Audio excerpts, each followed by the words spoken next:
While hiking through the snowy mountains, you suddenly find yourself trapped in a blizzard. The weather forecast did not warn of any snowstorm or blizzard, and your plan of having a smooth and fun hiking adventure went south almost instantly. The furious cold wind bites your face, yet there is something strange about this blizzard. Moments before there was clear skies and beautiful weather, and in a blink of an eye, heavy clouds rolled in, and cold winds started blowing your way. The snowstorm became so intense that you were unable to see. You stumbled upon an abandoned hut, thinking yourself lucky.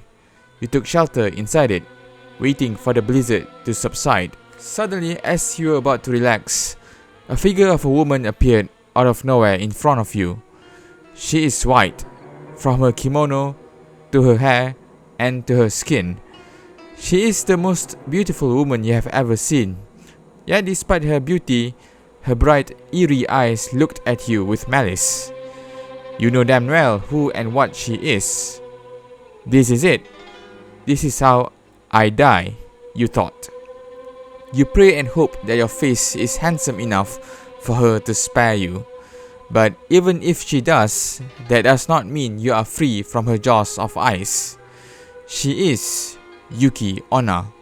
So how do you like my short story? I know, it's pretty abysmal.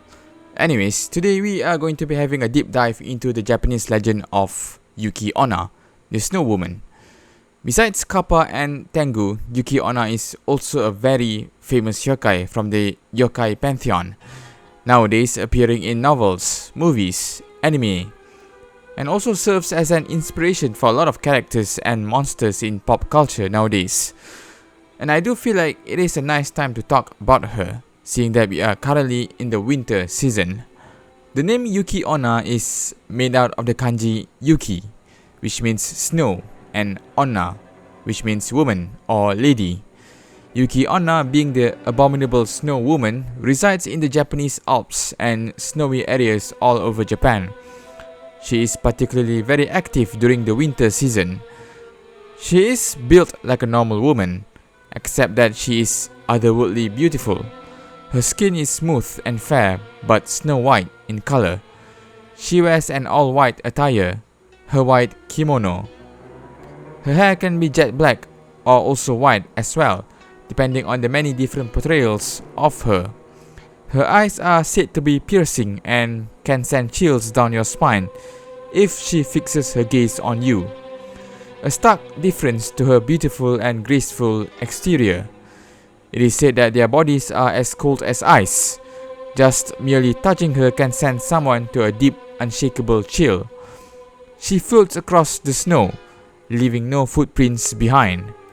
As she is associated with the snow, she possesses supernatural abilities, like conjuring up blizzards, blowing icy winds from her mouth, and freezing people, as well as transforming herself into icy mist at will. Although the legends of Yuki Onna are so famous, there is not much known of her. Almost every prefecture in Japan has stories and legends of Yuki Onna. But the funny part is, many of these stories are so different, it seems that they are talking about a different yokai altogether. One legend tells a story of how a Yuki Onna would go from house to house, asking for water. If you give her hot water, she melts. If you give her cold water, she grows in size. Another story tells a story of how Yuki Onna is actually a princess from the moon, who got stuck here on Earth, unable to return back. She longs for her home on snowy nights. Another legend shows Yuki Onna as a malevolent entity, hunting humans in snowy forests, freezing them, and then sucking their souls out of their mouths and feeding her appetite. She particularly likes the soul of children. However, the most well-known story of Yuki Onna is from Lafcadio Hearn's book of Japanese folklore called Kwaidan, Stories and Studies of Strange Things. In Hearn's story, two woodcutters, father and son, were caught in a snowstorm while gathering wood. They seek shelter in an abandoned hut to wait for the snowstorm to subside. They fell asleep, and in the middle of the night, the son awoke to the sound of a banging door. There, at the door, he saw a woman, so ethereal and beautiful. However, there is bloodthirsty in her eyes. The son was confused and scared as he sat there watching as the woman jumped to his father. She blew an icy cold breath onto him, then proceeded to suck up his soul. As she turned towards the son, she was preparing to do the same as she did to the father, but suddenly she stopped. Captivated by his handsomeness and youth, she said to him that she would spare him, but only with a condition, that he never speak of this night to any soul. So she left, and the son fainted that night. Several years passed during winter. The son met a beautiful woman traveler. He offered her a refuge from the heavy snow weather outside, and she accepted. So they got to know each other and soon fell in love. The son married this beautiful woman, and not too long after, they have built a strong, happy family. They had many children together. However, despite years gone by, the wife did not seem to age. She looks exactly like how he met her that fateful day. While looking at her, he was reminded about his encounter with the Yuki Onna a long time ago. He told her about this encounter, saying that she reminded him of the snow woman. As he finishes his tale, suddenly his wife's face becomes terrifying. She burst out in anger, saying that he has broken his promise, and revealing that she is the very same Yuki Onna all along.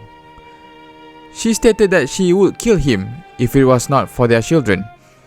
She made the husband promise to take care of the children, and with disappointment and sadness, the Yuki Onna wife vanishes into the snowy night, leaving the husband in a state of confusion and sorrow.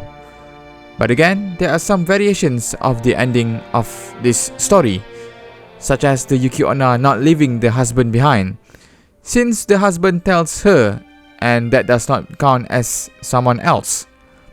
Hen's story shed a different light to the Yuki Onna lore. Here she is more complex, romantic, and melancholic. Thanks to Hen, this tale has become the tale of Yuki Onna. 90% of people who know Yuki Onna know her from this story. And that is also thanks to the many movies such as Kwaidan and The Snow Woman, adapting the story for modern audiences.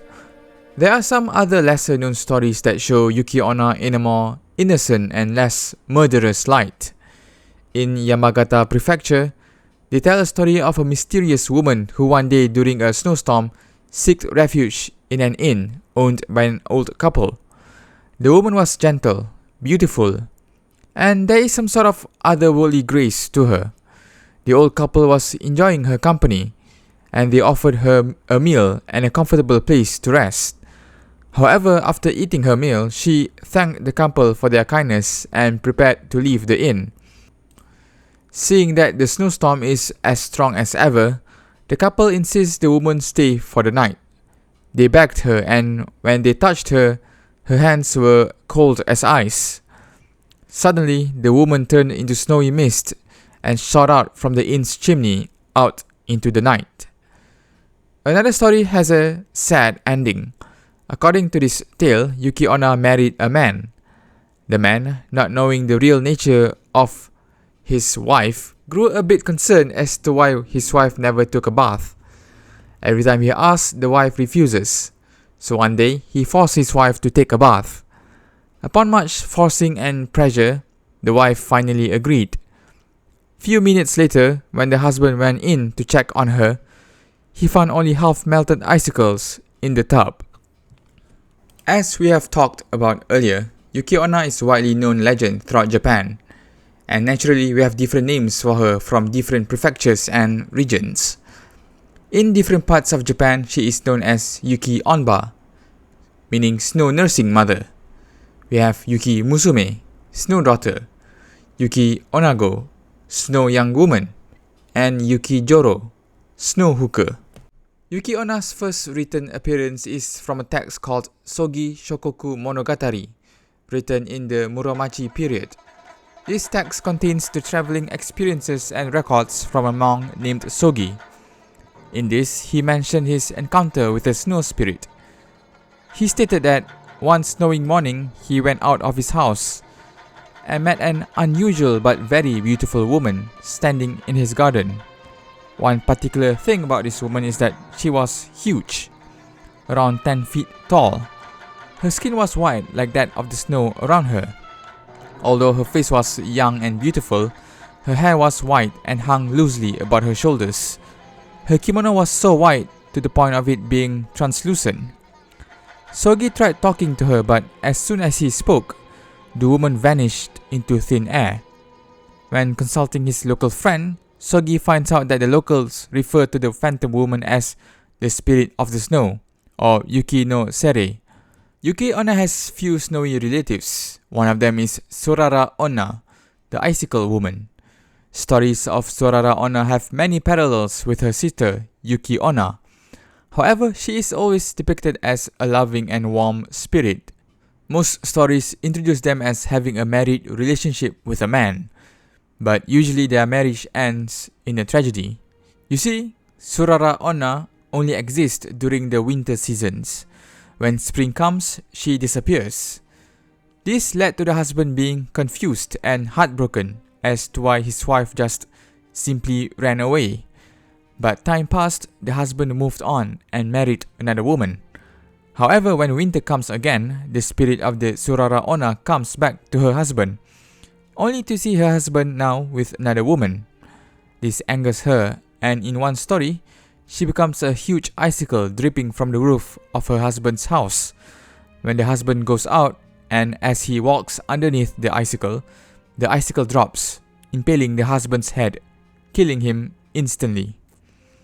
Other snow-related yokai is the less desirable to look at, Yukinba. This monster's appearance consists of a huge head of an ugly hag, attached to a single leg, and it also possesses a set of clawed hands. Its mouth displays rows of sharp teeth, and its skin is snowy white and pale. It hopped on its one leg, roaming the snowy region searching for children to eat. It can imitate the voice of an older woman, and can even disguise as one. All of this in order to lure children. Like most cases of yokai, Yuki Onna is a personification of nature. Specifically, Yuki Onna represents snowstorm, blizzard, and general harsh cold environment of winter. When a person dies due to long exposure in a snowy environment, or what we call nowadays as hypothermia, back then, the Japanese people would blame Yuki Onna as the cause of death. Because of her popularity, she has appeared in various forms of media, such as games, movies, manga, and books as well.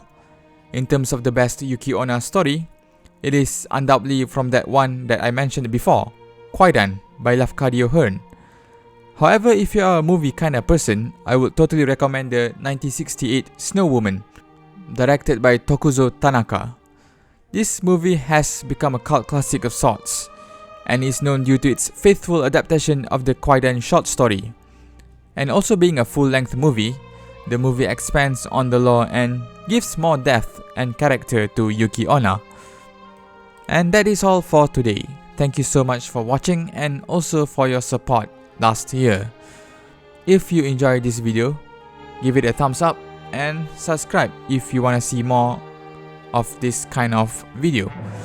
Again, thank you, goodbye, see you in the next video, and also Happy New Year.